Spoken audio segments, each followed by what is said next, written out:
What is up, YouTube? Welcome to Peaceful Viking Travels. My name is Nick. I'm the Peaceful Viking. This is kind of a extension of the last video I just posted a little bit ago. If you haven't caught that video, go back and check that one out. Basically, I got left with 30 cases of sausage egg McMuffin. Well, I can't say McMuffin. They weren't that company. Sausage egg McMuffin or muffin sandwiches. Microwavable breakfast sandwiches. I radioed the truckers. I had a couple guys come up and I gave them each as many as they could take. And then I flagged down the security officer here at this Flying J. And kind of told him what was going on, wanted to make sure I wasn't breaking any rules or whatever. He's like, as long as you're not selling them, it's fine. I said, no, I just want to get rid of them. So he went and got the maintenance guy who takes care of the trashes and keeps the place cleaned up or whatever, the best they can out here. I do find that a lot of the truck stops out here in the Phoenix area are a different level of dirty, which is why we got the cones out in front of the truck. There's a lot of really bad drivers here also. But anyway, he came over with his little golf cart with a trailer and a dolly, and I offloaded pretty much all 30 cases of those breakfast sandwiches and the burgers to this security guard and the maintenance guy. They talked to the general manager. Inside this Flying J, there's a Denny's. They also have a large walk-in for all their cold beverages. And but I think what they're gonna do is put them in the Denny's walk-in, and they're gonna give them out to the employees. And I feel good about that. He actually told me that, you know, since the Denny's is basically closed down, they're just doing to-go orders. Like a lot of other restaurants, they're basically having either one hourly employee, a manager, and a cook, or just the manager and a cook. So he told me that, you know, a lot of their staff, you know, are hurting right now. So it's not just us truckers that are hurting, but those people in the restaurants. So they're gonna pass out all those cases of breakfast sandwiches, and I'm just glad they, one, didn't have to go in the trash. Two, they're out of my truck, so I've already got another load, which is pretty awesome. My next load is gonna come right out of this. I mean, it's literally a mile away.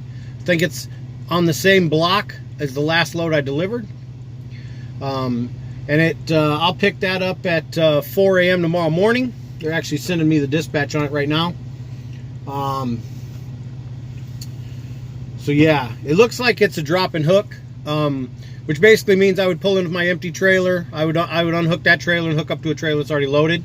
As I've talked to several of my trucking friends lately, since this whole incident went down, it seems like in the last couple weeks I've noticed more often than not, loads are not being what they're dispatched as. So they'll either say it's going to be a live load, which is where you back into a dock and they put the product in your truck, and I'll get there and they'll be actually have it already in a trailer ready to go. Or vice versa, I go there to get a trailer that's ready, supposed to be ready to load, and they want to live load you. And usually that happens because they don't have any extra prime trailers there.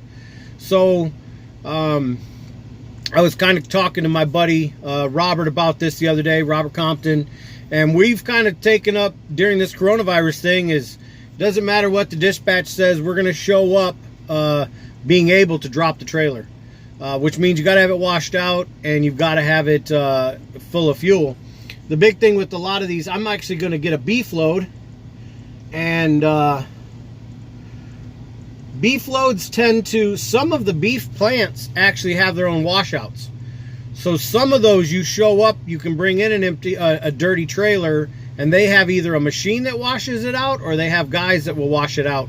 And I believe that's because they use special sanitizers and things like that to protect the meat. So my next load is going to go from here in Tucson, Arizona to Tracy, California. I've been to Tracy several times. It's actually a one-day trip. I'm going to pick it up supposedly at 4 a.m.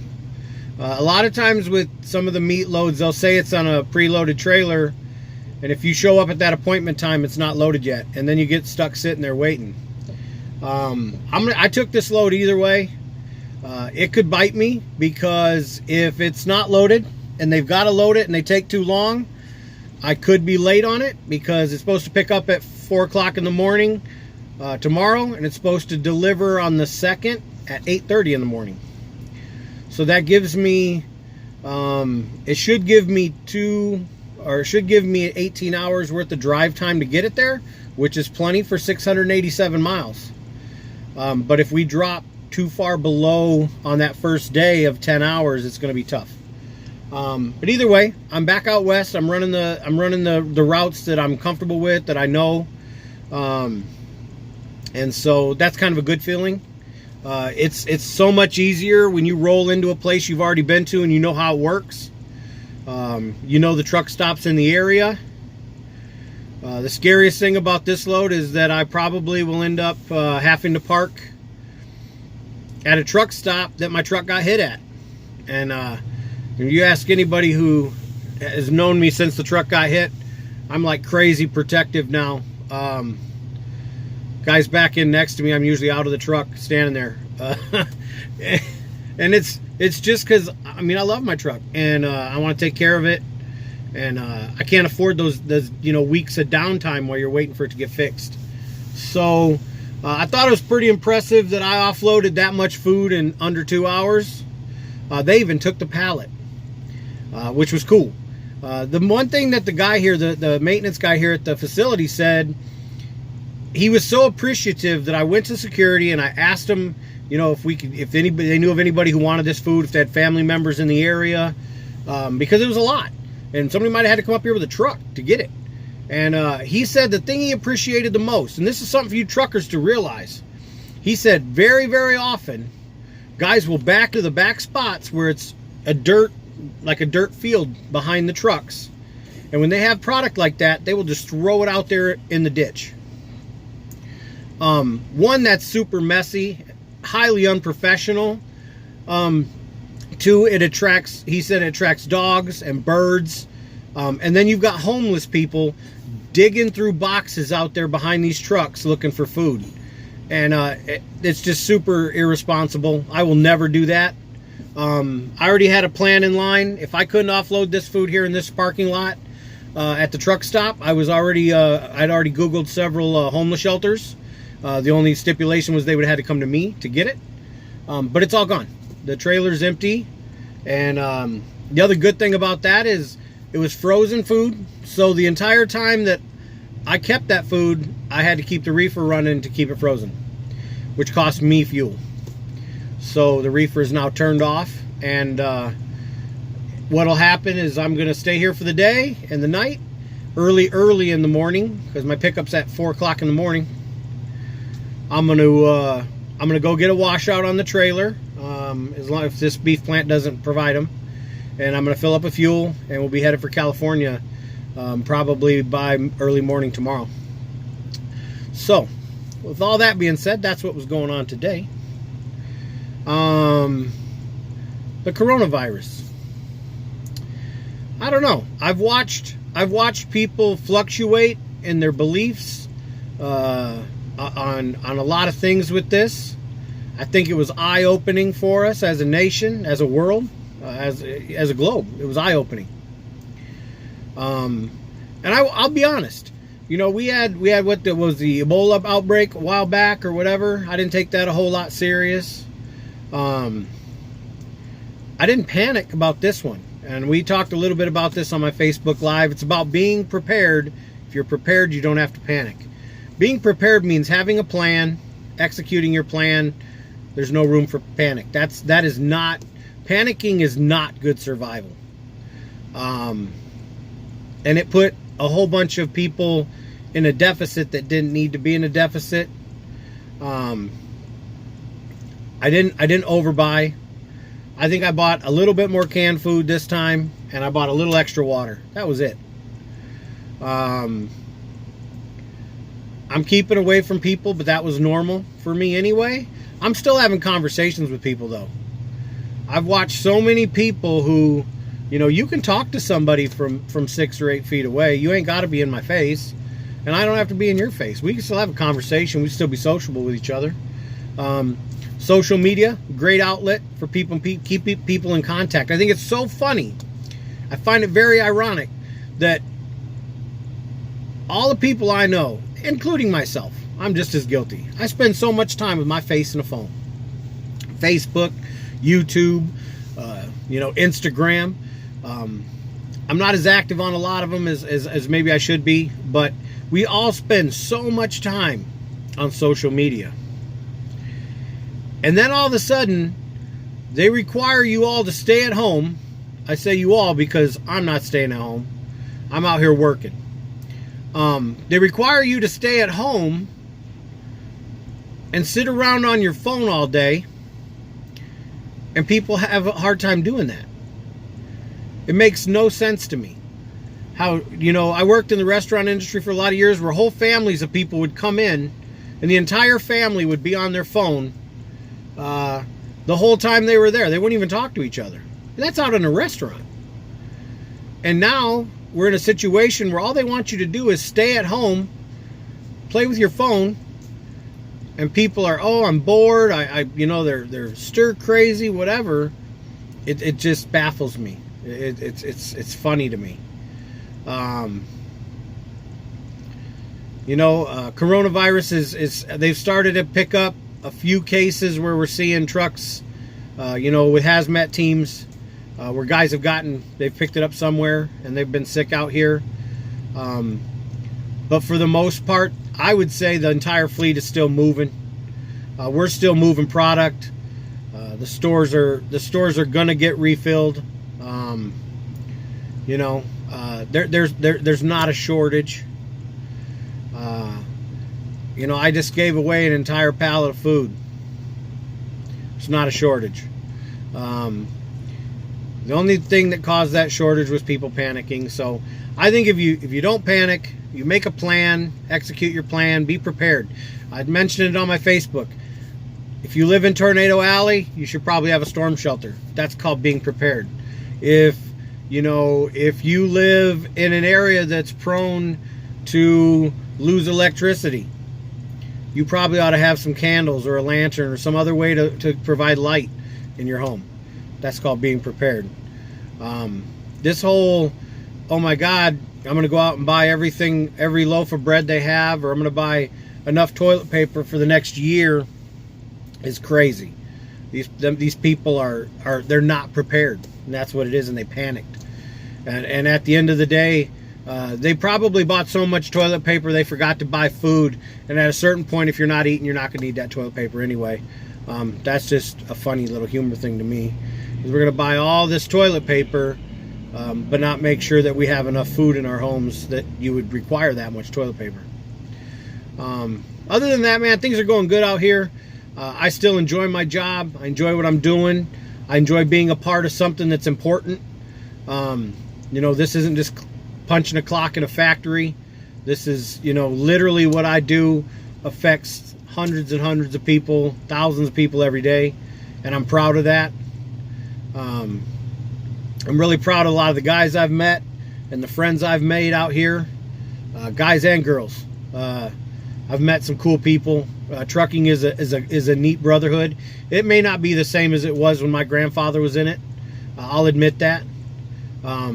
There's a lot less honor out here, and there's a lot more bad dudes out here that are up to no good, that are doing things their own way. But at the end of the day, there's a whole bunch of good ones too. Guys that you can learn a lot of lessons from.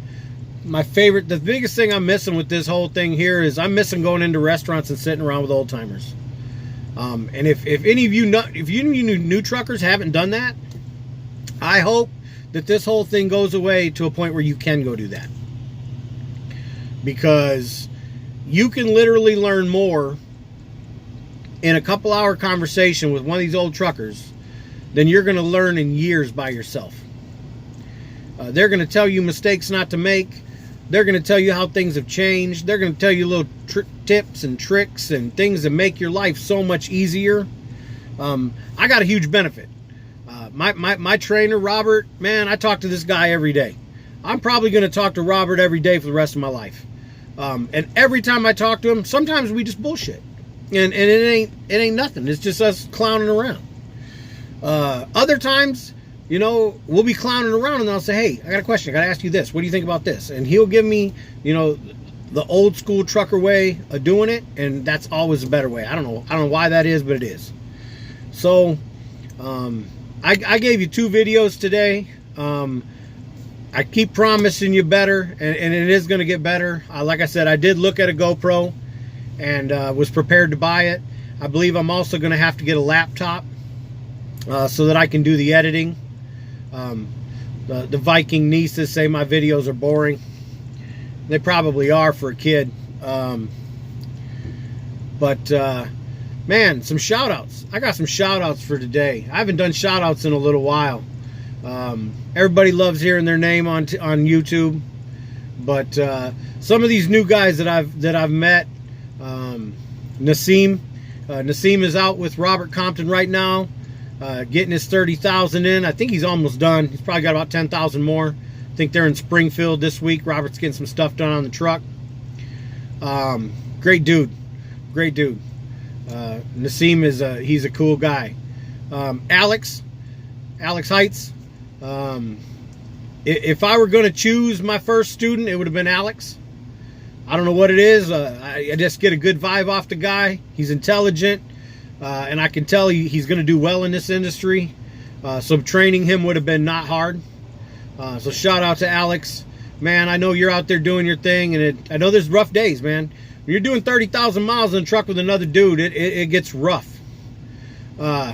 Cherish is a lady trucker that I met over on the pad in Springfield, and man, she's a toughin'. You know, you gotta respect a girl like that. She's gonna make a great lady trucker, cause she ain't taking no bullshit, and she gets the job done, and she's a cool girl to meet. She's probably even too tough for me. I don't know if I'd even mess with Cherish, but I know she's struggling a little bit. She's out there doing her 30,000, and all you guys that are doing your 30,000, Zach's another dude. I want to talk to Zach about his life outside of trucking a little bit, because I'm interested in what this kid's got going on. He does some stuff outside of trucking that I'd be interested in. And man, there's just a lot of them. I met a guy named Nick. I can't remember his last name right now. Winkle, I think it is. Nick Winkle. First of all, his name's Nick. He's got to be a good dude. But Nick was, I believe, finishing up. He was finishing up his 30,000. He's about to do his solo week. So I hope his solo week's going good, or it's over with by now and he's in his own truck.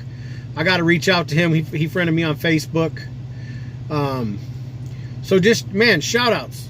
I'm meeting great people. I'm probably less alone now than I was before getting into trucking. Thought it would be completely the opposite. Biggest shout out for this week is my buddy, and I mentioned him a lot, Lorenzo Sampson. Lorenzo is my best friend.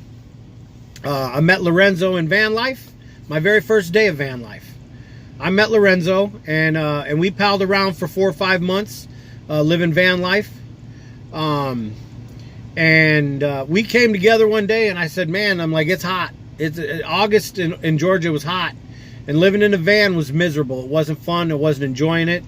And he said, I'm not enjoying it either. This is not fun. And I said, you know what? I think I'm going to go into trucking. And I told him my reasons why. Trucks have AC, they have heat, they have TV, they have refrigerator, microwave, and somebody pays you to drive around and see the country, which is all us van life guys want to do anyway. And, Sampson said, he said, you think I could drive a truck? I said, there ain't no doubt in my mind that you can do anything you set your mind to.